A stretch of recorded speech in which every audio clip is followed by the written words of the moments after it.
Целта на ова наше барање е да и пред ова важна инстанца, Основен суд Скопје 1 и пред председателот на судот, само потврдиме дека нашата намера со присуство овде денеска, изразувајќи протест во знак на солидарност, не е да вршиме притисок врз судот.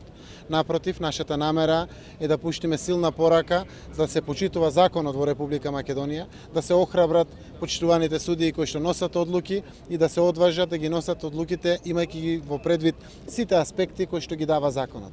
Овој суд припаѓа на една друга власт. Тоа е сосема независна власт, но исто така и локалната власт е една друга власт и е сосема независна власт. Законот реално ги нуди сите аспекти на олеснителни околности да оваа власт ги има во предвид за да може да функционира локалната власт. Од тие причини секако имаме човек кој што не само што нема да побегне, туку се враќа назад. Драго ни е што е уапсен во Виена, а не во Америка. Со тоа покажал дека тој навистина се враќа назад и се надевам дека многу брзо ќе биде овде за да се брани пред се од слобода и да ја докаже својата невиност. Уште еднаш предочивме пред судот што значи блокирањето на општина Центар, многу важно за граѓаните, колку што се важни одлуките на овој суд секако, но при тоа законот реално ги дава сите други околности. Тоа се околностите кои што значат одзимање на патна исправа, нудење на подхипотека на имотот на Шиповик, еднаш неделно минимум да се јавува пред овој суд. Предочивме кај судот дека ги нудиме и нашите имоти кои што не се под хипотека, мојот стан, станот на Радмила Шекеринска, становите на нашите членови на раководството, се со крајна цел да добиеме право за бранење од слобода. Тој се враќа овде убеден, а заедно со него и ние, дека е правичен, дека не се огрешил пред законот, секако тоа треба да го докаже пред суд, секако не сакаме да има никаква амнестија за Шиповик. Апсолутно судот растеретено од било какви предрасуди да работи.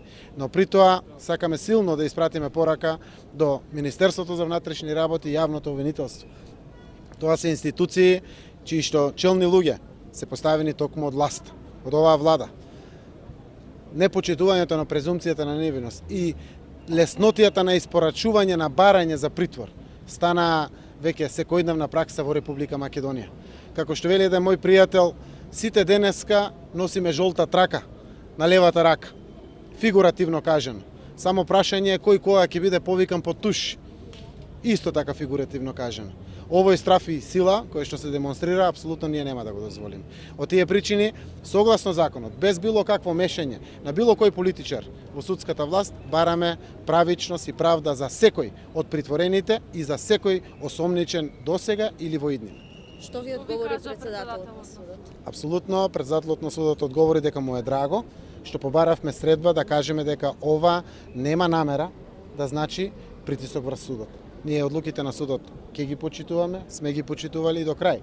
Ќе ги почитуваме какви и да се, но при тоа сакавме да предочиме дека сите и со сопствените имоти, секако со оврската која што законот ја дава да се согледат и олеснителните околности, а овде е функционирањето на општина Центар, да ги имат во предвид. Овој суд, истражниот судија определен за овој предмет, секако и понатаму другите судии ќе одлучуваат согласно закон, ние тоа ќе го почитуваме, но наше право согласно закон е исто така да го предочиме. Дали ќе има следни протести, можеби, или како ќе се заврши? Ние се надеваме дека господинот Шиповиќ многу брзо ќе биде ослободен од притвор да се брани од слобода и тоа ќе ги искорени сите можности од средни протести. Сакаме да водиме битки со оваа власт на економски прашања. Сакаме да се надпреваруваме со проекти, со идеи. Не сакаме да ова биде во форма на протести, отпори, бојкоти или било што. Сите сакаме да придонесеме ова наша земја, да чекори исправно како сите други соседни земји, како сите европски земји напред, а не да покажуваме мускули, да се собираме на улици или слично. Се надевам дека нема да има причини за наредни протести.